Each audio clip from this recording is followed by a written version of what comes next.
Hello friends, स्वागत है आपका हमारे यूट्यूब चैनल जीके ट्रैकर पर।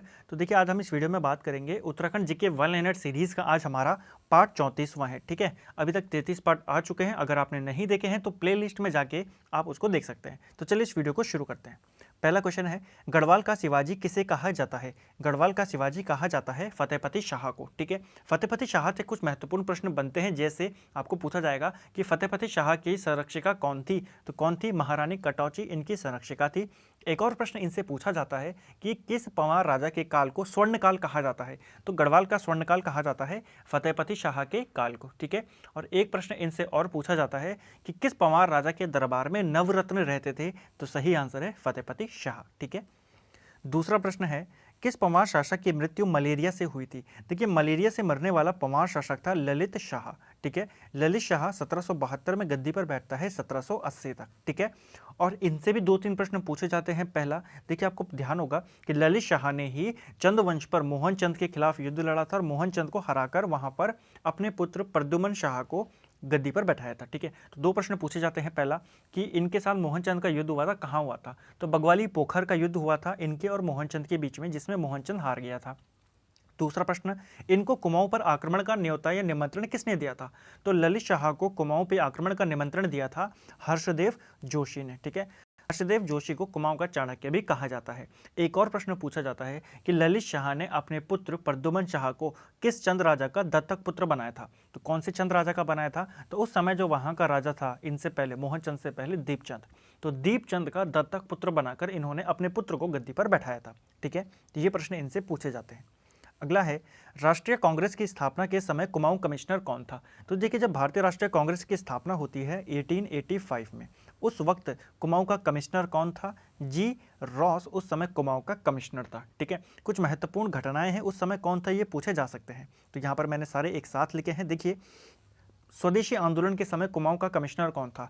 स्वदेशी आंदोलन आपको पता है 1905 में चला था, 1906 1905 के टाइम पे चला था। ठीक है, जब बंगाल विभाजन हो गया था, तो उस समय कौन था? कैंपबेल उस समय कुमाऊं का कमिश्नर था। ठीक है, असहयोग आंदोलन के समय कौन था कुमाऊं का कमिश्नर? असहयोग आंदोलन के समय था पी वेंडम। ठीक है, भारत छोड़ो आंदोलन के समय कौन था कुमाऊं कमिश्नर? एक्टन उस समय था। अंतिम अंग्रेज कौन था? वो था फिनले। और पहला भारतीय कौन था जो कुमाऊं का कमिश्नर बना था? वो था के.एल. मेहता। ठीक है, कुल मिला के अगर बात करें तो कुल कितने कमिश्नर होते हैं कुमाऊं में? 23+1 यानी कि 23 अंग्रेज होते हैं और एक होता है भारतीय। ठीक है, तो 23+1 यानी कि कुल 24 कुमाऊं कमिश्नर बनते हैं। अगला है, सरकारी खजाने में नियंत्रण के लिए डबल लॉक व्यवस्था किसने लागू की थी? डबल लॉक व्यवस्था जो थी ये लागू की गई थी विलियम ट्रेल के द्वारा। ठीक है, विलियम ट्रेल की बात करें तो ये 1815 से लेकर 1835 तक कुमाऊं का कमिश्नर रहा था। इसने क्या किया था? 1822 में खच्चर सेना का निर्माण भी कराया था। आपको पूछा जाता है कि खच्चर सेना का निर्माण ट्रेल ने क्यों कराया था? ये कराया था कुली बेगार प्रथा के समाधान के लिए। ठीक है, तो पूछा जाता है कुली बेगार प्रथा के समाधान के लिए खच्चर सेना का निर्माण किसने किया था? विलियम ट्रेल ने। अल्मोड़ा और श्रीनगर के मध्य में डाक सेवा किसने शुरू करवाई थी? ये भी विलियम ट्रेल ने शुरू कराई थी। ठीक है, और इससे एक और महत्वपूर्ण प्रश्न है कि 80 साल बंदोबस्त किसने कराया था? विलियम ट्रेल ने 1823 में। ठीक है, कुमाऊं में आबकारी विभाग की भी इन्होंने स्थापना करी थी और जो शादी नजराना टैक्स लिया जाता था उसको भी इन्होंने बंद करा दिया था। ठीक है, अगला है, काली कुमाऊं का मुजोलिनी किसे कहा जाता है? काली कुमाऊं का मुजोलिनी कहा जाता है हर्षदेव औली को। इसको देव कर देना। ठीक है, हर्षदेव औली को कहा जाता है काली कुमाऊं का मुजोलिनी। ठीक है, इन्होंने क्या किया था? जो उत्तराखंड में जो वन आंदोलन चल रहे थे उसका इन्होंने नेतृत्व किया था। ठीक है, और उसी सफल नेतृत्व के कारण जो शक्ति पत्रिका आती थी बद्रीदत्त पांडे जी की, उसमें इनको काली कुमाऊं का मुजोलिनी कहा गया था। ठीक है, तो आपको पूछा जा सकता है किस पत्रिका में इनको काली कुमाऊं का ये मुजोलिनी कहा गया?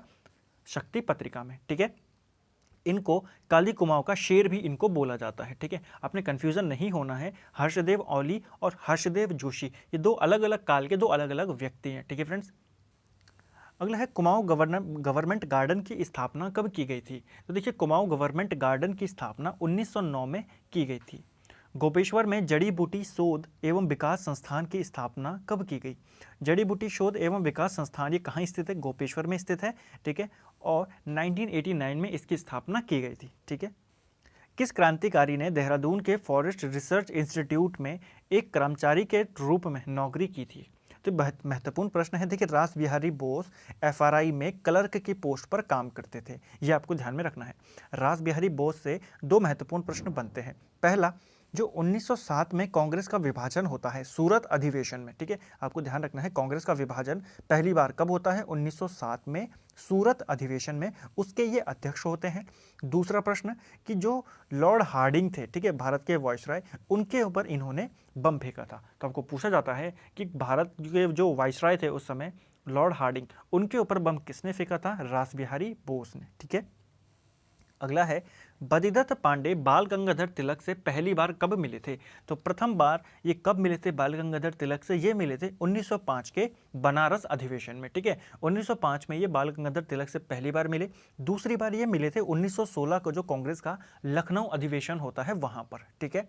तीसरी बार 1917 में कोलकाता में मिलते हैं और चौथी बार ये मिलते हैं अमृतसर में मिलते हैं 1919 में, ठीक है। तो ये 4 बार मिलते हैं तिलक से और चौथी बार मिलने के बाद ये बोलते हैं कि अब मेरी 4 धाम की यात्रा क्या हो गई है, खत्म हो गई है, कंप्लीट हो गई है यहाँ पर आकर, ठीक है। आपको पूछा जा सकता है कि बद्रीदत्त पांडे ने किससे मिलने के बाद ये कहा था कि मेरी 4 धाम की यात्रा कंप्लीट हो गई है, बाल गंगाधर तिलक से, ठीक है। एक प्रश्न और पूछा जाता है कि बद्रीदत्त पांडे के राजनीतिक गुरु कौन थे, या बद्रीदत्त पांडे के गुरु कौन थे, बाल गंगाधर तिलक। अगला है किस कमिश्नर ने कूली काम में जेल के कैदियों को लगाया था। देखिए कूली बेगारी जो प्रथा थी, इसी के लिए, इसी का समाधान के लिए हेनरी रैमजे ने भी कुछ प्रयास किए थे। इन्होंने क्या किया था कि आम जनता को कष्ट ना हो, इन्होंने जो कैदी होते थे जेल के, उन्हीं को इस काम में लगाने का प्रयास इन्होंने किया था, ठीक है फ्रेंड्स, ये भी आपको ध्यान में रखना है। कुली बेगार प्रथा ये समाप्त कब की गई थी, ये समाप्त की गई थी 14 जनवरी 1921 को बागेश्वर में सरयू नदी के तट पर, ठीक है। और इसी आंदोलन का, जो कुली बेगार आंदोलन था, सफल नेतृत्व करने के कारण जो बद्रीदत्त पांडे थे उनको कौन सी उपाधि दी गई थी, कुमाऊं केसरी की, ठीक है। अगला है स्वतंत्रता के समय टिहरी राज्य प्रजामंडल के अध्यक्ष कौन थे। देखिए टिहरी राज्य प्रजामंडल के अध्यक्ष थे परिपूर्णानंद पैन्युली, जिस वक्त भारत आज़ाद हुआ, ठीक है, 15 अगस्त 1947 को। टिहरी राज्य प्रजामंडल की स्थापना कब हुई थी, 1939 में देहरादून में इसकी स्थापना की गई थी। और किसने इसकी स्थापना की थी, तो श्रीदेव सुमन ने इसकी स्थापना की थी, ठीक है। आपको ध्यान रखना, कई बार पूछा जाता है कि टिहरी राज्य प्रजामंडल की स्थापना कहाँ हुई थी, तो ये हुई थी देहरादून के अंदर, ठीक है। और एक और चीज़ इनसे आपको ध्यान में रखना है कि प्रजामंडल को, जो ये टिहरी राज्य प्रजामंडल था, इसको टिहरी रियासत की तरफ से जो मंजूरी है या मान्यता है वो कब दी गई थी, तो 21 अगस्त 1946 को टिहरी राज्य प्रजामंडल को टिहरी के अंदर इसको अवैध घोषित किया हुआ था, ठीक है। इसको टिहरी के अंदर काम करने की इजाज़त नहीं थी, लेकिन 1946 को इसको वैधानिक यानी कि मान्यता प्राप्त कर दी गई थी, ठीक है। अगला है किस पर्वत का प्राचीन नाम कालंदी पर्वत है, तो कालंदी पर्वत के नाम से जाना जाता है बंदरपूंछ पर्वत। अगला है जागेश्वर धाम के मंदिरों का निर्माण किस कत्यूरी राजा ने कराया था, तो जागेश्वर धाम, इसमें जो मंदिर बनाए गए हैं यहाँ, इसका निर्माण कराया था सालिवाहन देव ने, ठीक है, ये कत्यूरी राजा था। और इस धाम में 124 छोटे बड़े मंदिर हैं, ये भी आपको ध्यान में रखना है। मंदिरों की शैली कैसी है, मंदिरों की शैली है केदारनाथ शैली, और यह अल्मोड़ा जनपद में स्थित है जटागंगा के तट पर। कई बार पूछा जाता है कि जागेश्वर धाम किस नदी के किनारे बसा हुआ है, तो ये जटागंगा के तट पर बसा हुआ है। राज्य का ये सबसे बड़ा मंदिर समूह है, मैंने आपको बताया ना यहाँ पर 124 छोटे बड़े मंदिर हैं, तो राज्य का सबसे बड़ा मंदिर समूह कौन सा है, वो है जागेश्वर धाम मंदिर समूह। अगर बात करें जागेश्वर धाम को क्या बोला जाता है, तो इसको राज्य का 5वां धाम बोला जाता है। 4 धाम तो हैं ही, गंगोत्री है, यमुनोत्री, बद्रीनाथ, केदारनाथ, 5वां धाम जागेश्वर को बोला जाता है, ठीक है। प्राचीनतम मंदिर की बात करें यहाँ की, तो प्राचीनतम मंदिर है यहाँ का मृत्युंजय मंदिर। और विशालतम मंदिर की बात करें तो दिनदेश्वरा मंदिर जो है यहाँ का विशाल मंदिर है। अगर पूछा जाए आपको कि जागेश्वर में सबसे प्राचीन मंदिर कौन सा है, मृत्युंजय मंदिर। जागेश्वर का सबसे विशालतम मंदिर कौन सा है, दिनदेश्वरा मंदिर, ठीक है। एक और चीज़ पूछी जाती है कि जागेश्वर को किस वर्ष ग्रामीण पर्यटक स्थल के रूप में घोषित किया गया था। 2005 में जागेश्वर धाम को ग्रामीण पर्यटक स्थल के रूप में घोषित किया गया था। अगला है पिथौरागढ़ स्थित जयंती मंदिर को किस अन्य नाम से भी जाना जाता है, तो देखिए आपको ऐसे ही पूछेगा जयंती मंदिर कहाँ स्थित है, ये स्थित है पिथौरागढ़ में, और इसी मंदिर को ध्वज मंदिर के नाम से भी जाना जाता है। पंच केदारों में, अच्छा इसको यहाँ पर सही कर लेना, ये होगा यहाँ पर पंच केदारों में, ठीक है। पंच केदारों में एकमात्र केदार कौन सा है जहाँ स्थानीय लोग पुजारी होते हैं, कौन सा केदार है, कल्पेश्वर नाथ केदार है, जो कि चमोली जनपद में स्थित है। यहाँ पर शिवजी के जटाओं की पूजा होती है, ठीक है, ये भी आपको ध्यान में रखना है। शैली कौन सी है इसकी? इस मंदिर की शैली है नागर शैली में ये बना हुआ है और ये मंदिर वर्ष में बंद नहीं होता है, शीतकाल में बंद नहीं होता है। प्रश्न पूछा जाता है कि एकमात्र केदार कौन सा है जो शीतकाल में बंद नहीं होता? वो है कल्पेश्वर नाथ, ठीक है, वर्ष भर खुला रहता है। अगला है उत्तराखंड का मनोवैज्ञानिक कवि किसे कहा जाता है? मनोवैज्ञानिक कवि बोले या फिर यहाँ पर मनोवैज्ञानिक उपन्यासकार को किसको कहा जाता है? वो थे ईलाचंद्र जोशी, ठीक है। इनका जन्म 1902 को अल्मोड़ा में होता है और जब ये 7वीं या 8वीं कक्षा में पढ़ते थे तो इन्होंने हाथ से लिखी हुई एक पत्रिका शुरू की थी जिसका नाम था सुधाकर। कहाँ से? अल्मोड़ा से। तो आपको पूछा जाता है सुधाकर पत्रिका के संपादक या सुधाकर पत्रिका किसने शुरू की थी? ईलाचंद्र जोशी ने। इनकी कुछ प्रमुख रचनाएं हैं, उनको देख लेते हैं। जहाज का पंछी, सुबह के भूले, प्रेत और छाया, मुक्ति पथ, ये इनकी कुछ प्रमुख रचनाएं हैं, ठीक है। आपको पूछा जा सकता है, जैसे एक पेपर में पूछा गया था कि जहाज का पंछी किसकी रचना है? किसकी रचना है? ये ईलाचंद्र जोशी की। अगला है पुष्कर नाग मेला कहाँ लगता है? तो प्रसिद्ध मेला है पुष्कर नाग मेला, ये लगता है बागेश्वर में। उत्तराखंड में जल सुरंगों के लिए किस शब्द का प्रयोग किया जाता है? तो जल सुरंगों के लिए उत्तराखंड में छीणा शब्द का प्रयोग किया जाता है। कई बार ऐसे आपको प्रश्न पूछेगा कि उत्तराखंड में छीणा शब्द का संबंध किससे है? जल सुरंगों से। स्वतंत्रता संग्राम में पिथौरागढ़ का योगदान, पुस्तक या ये जो रचना है ये किसकी है? तो ये जो पुस्तक है स्वतंत्रता संग्राम में पिथौरागढ़ का योगदान, ये रचना है जगत सिंह चौहान की, ठीक है फ्रेंड्स। अगला है पर्यटक नगरी किसका उपनाम है? तो पर्यटक नगरी उपनाम है रानीखेत का। किसके सुझाव पर अल्मोड़ा अखबार शुरू हुआ था? देखिए अल्मोड़ा जो अखबार हुआ था यह विलियम मूर के सुझाव पर शुरू किया गया था 1871 में। किसने इसकी शुरुआत की थी? तो डिबेटिंग क्लब के द्वारा इसकी शुरुआत की गई थी। कहीं कहीं पर आपको मिलेगा कि इसका सुझाव हेनरी रैमजे के द्वारा दिया गया था, ठीक है। तो ये भी सही हो सकता है अगर ऑप्शन में विलियम मूर ना हो, क्योंकि हेनरी रैमजे उस समय कुमाऊं के कमिश्नर थे। तो हो सकता है वहाँ पर ऐसे पूछा गया हो कि उस समय कमिश्नर कौन थे, ठीक है। तो कौन थे? हेनरी रैमजे के टाइम पे ये शुरू हुआ था, ठीक है। अगर विलियम मूर ऑप्शन में ना हो तो आप हेनरी रैमजे भी टिक कर सकते हैं, ठीक है फ्रेंड्स। एक और चीज़ आप मुझे कमेंट करके बताएं कि जब ये प्रकाशित हुआ तो इसके पहले संपादक कौन थे, ठीक है। अगला है बलडंग आभूषण कहाँ पर पहना जाता था? बलडंग आभूषण पहना जाता है गले में। माउंट मुंबा कहाँ स्थित है? माउंट मुंबा की लोकेशन है उत्तरकाशी। रुपिन और सुपिन नदियों के संगम पर बसा मंदिर कौन सा है? तो रुपिन और सुपिन नदियों के संगम पर बसा है पोखू देवता का मंदिर उत्तरकाशी में। रुपिन और सुपिन ही मिलकर कौन सी नदी बनाती हैं? टोंस नदी बनाती हैं। अगला है नशे पर आधारित जिंदगी ज़रूरी है किसकी रचना है? तो ये जो रचना है नशे पर आधारित है, ये रचना जिंदगी ज़रूरी है। इसके लेखक कौन है? पीताम्बर अवस्थी इसके लेखक हैं, ये आपको ध्यान में रखना है, ठीक है। कई बार पूछ लिया जाता है कि जिंदगी ज़रूरी है किस पर आधारित है? ये आधारित है नशे पर।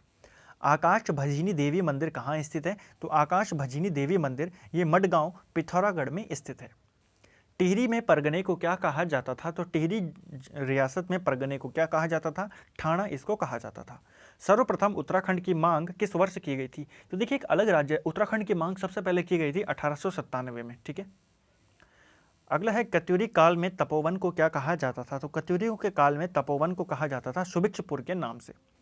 किस छैल चित्र में 14 नर्तकों का सुंदर चित्रण किया गया है? तो सही जवाब है कसार देवी, अल्मोड़ा में ये शैल चित्र है, ठीक है। तो कसार देवी यहाँ से जो शैल चित्र मिले हैं उनमें 14 नर्तकों का सुंदर चित्रण किया गया है। ढोल सागर से संबंधित ढोल सागर की मूल भाषा क्या है? तो देखिए ढोल से ही संबंधित है ढोल सागर। किस भाषा में लिखा गया है? तो संस्कृत मिक्स गढ़वाली में इसको लिखा गया है। राज्य में ढोल सागर की एकमात्र ज्ञाता कौन है? वो है उत्तम दास और इनको ढोल वादन में राष्ट्रपति पदक से सम्मानित किया जा चुका है, ठीक है। अगला है चौबटिया उद्यान के पहले सुपरिटेंडेंट कौन थे? चौबटिया उद्यान, ठीक है, इसके पहले सुपरिटेंडेंट थे डब्ल्यू क्रो, 1870 में ये बने थे, ठीक है। चौबटिया उद्यान कहाँ स्थित है? अल्मोड़ा जनपद में ये स्थित है। अगला है मान शाह ने किसे स्वर्णिम विजेता की उपाधि दी थी? तो स्वर्णिम विजेता की उपाधि इन्होंने कालो सिंह भंडारी को दी थी। मान शाह से भी कुछ महत्वपूर्ण प्रश्न पूछे जाते हैं। देखिए पहले प्रश्न क्या है, इनके कुछ महत्वपूर्ण सेनापति थे, जैसे इनका एक सेनापति था जीतू बगड़वाल, दूसरा इनका एक और सेनापति था खतर सिंह, जिसके मारे जाने पर कुमाऊं में खतड़वा त्यौहार शुरू किया गया, ठीक है। इनके दरबारी कवि का नाम क्या है? भरत इनके दरबारी कवि का नाम है, जिनको ज्योतिक राय की उपाधि प्राप्त थी, ठीक है। बोला जाता है कि जहांगीर के द्वारा इनको ये उपाधि दी गई थी, ठीक है। तो ये भी आपको ध्यान में रखना है। अगला है किस पंवार शासक ने आधुनिक हरिद्वार की नींव रखी थी? तो मान शाह ने ही आधुनिक हरिद्वार की नींव रखी थी, ठीक है। अगला है गुरुना माता मंदिर कहाँ स्थित है? गुरुना माता मंदिर जो है इसकी लोकेशन है पिथौरागढ़ में और इसे पाषाण देवी मंदिर भी कहा जाता है। जायका परियोजना का संबंध किससे है? तो जायका परियोजना का संबंध है वनों से। राज्य सरकार द्वारा किस वर्ष को महिला सशक्तिकरण वर्ष घोषित किया गया था? तो महिला सशक्तिकरण वर्ष घोषित किया गया था 2006-2007 को राज्य सरकार के द्वारा। अगला है कुमाऊं की आवाज़ पत्रिका का प्रकाशन कहाँ से होता था? कुमाऊं की आवाज़ जो ये पत्रिका है इसका प्रकाशन अल्मोड़ा से होता था। 1985 में इसका प्रकाशन शुरू हुआ था। ठीक है, इसके वो कौन थे, संपादक कौन थे? तो हृदय दीपाली इसके संस्थापक थे। ठीक है, एक और पत्र आता है हिमालय की आवाज़, यह कहाँ से आता है और इसकी शुरुआत किसने की थी? तो देखिए भगवान दास मुल्तानी ने इस पत्र की शुरुआत की थी, हिमालय की आवाज़ 1973 में। और ये कहाँ से आता था? यह आता था ऋषिकेश से। अगला है खड़ी बाजार कहाँ स्थित है? तो खड़ी बाजार की लोकेशन है रानीखेत में। किस शिकारी को मिनी कॉर्बेट के नाम से जाना जाता है? तो मिनी कॉर्बेट के नाम से जाने जाते हैं ठाकुरदत्त जोशी। कतूरी शासन में प्रशासनिक भवन को क्या कहते हैं? तो कतूरी शासन में जो प्रशासनिक भवन था उसी को कहा जाता था थर्प। पद्म बहादुर मल्ल किस खेल से संबंधित हैं? तो इनका संबंध है बॉक्सिंग से। अगला है किस वृक्ष को उत्तराखंड का कल्प वृक्ष कहा जाता है? तो कल्प वृक्ष कहा जाता है बांज के पेड़ को। माता सुखरो देवी का मंदिर राज्य के किस नगर में स्थित है? तो माता सुखरो देवी का मंदिर है कोटद्वार में। कोटद्वार खोन किस नदी के तट पर बसा है? खो नदी के तट पर बसा है। और कोटद्वार के ही समीप है एक आश्रम जिसका नाम है कर्ण आश्रम। कर्ण आश्रम किस नदी के तट पर बसा है? तो ये बसा है मालिनी नदी के तट पर। ठीक है, कोटद्वार पौड़ी गढ़वाल। अगला है पलेठी के सूर्य मंदिर का में स्थित लेख में किस राजा का नाम है? तो पलेठी कहाँ स्थित है? पलेठी का सूर्य मंदिर ये स्थित है हिंडोला खाल टिहरी गढ़वाल में। और यहाँ पे जो लेख मिला है उसमें कल्याण वर्मन का नाम है। तो ऐसा माना जाता है कि जो पलेठी का सूर्य मंदिर है वो किसने बनाया है? कल्याण वर्मन ने। अगला है लोक कथाओं के अनुसार माता पार्वती ने शिवजी को रिझाने के लिए कौन सा नृत्य किया था? तो उन्होंने चौफला नृत्य किया था। रानी का चबूतरा किस जनपद में स्थित है? देखिए रानी का चबूतरा या इसको कोतवाली का चबूतरा भी कहा जाता है और ये चंपावत जनपद में स्थित है। फलमती पहाड़ी कहाँ स्थित है? तो फलमती पहाड़ी की लोकेशन है अल्मोड़ा जनपद। अगला है सुलेमान सिकोह को पकड़ने के लिए औरंगजेब ने किसे गढ़वाल भेजा था? देखिए सुलेमान सिकोह को पकड़ने के लिए औरंगजेब ने जय सिंह को भेजा था और इसकी सहायता किसने की थी? मेदिनी शाह ने इसकी सहायता की थी। ठीक है, ये भी आपको ध्यान में रखना है।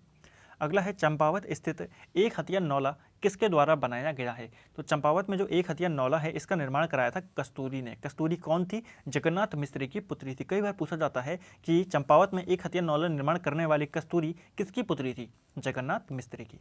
तो फ्रेंड्स ये था हमारा Uttarakhand GK one liner series का आज पार्ट 34वां था। ठीक है, 1900 क्वेश्चन हमने कवर कर लिए हैं। अब केवल 200 क्वेश्चन और 4 पार्ट बचे हैं। इन 4 पार्ट के आने के बाद आप इसके पूरे 38 पार्ट की कंप्लीट वीडियो को आप टेलीग्राम चैनल से हमारे डाउनलोड कर सकते हैं। और एक्स्ट्रा फैक्ट जानने के लिए, जैसे मैंने इस वीडियो में भी आपको कई सारे एक्स्ट्रा फैक्ट बताए, आप हमारी सारी वीडियोस भी देख सकते हैं। ठीक है, पूरी 38 वीडियो की एक प्लेलिस्ट बनी हुई है। ठीक है, अभी तक उसके अंदर 34 वीडियो कलेक्ट हो चुके हैं, आप उनको जाके देख सकते हैं। तो वीडियो पसंद आए वीडियो को लाइक करें, शेयर करें, चैनल को सब्सक्राइब करें। Thank you friends.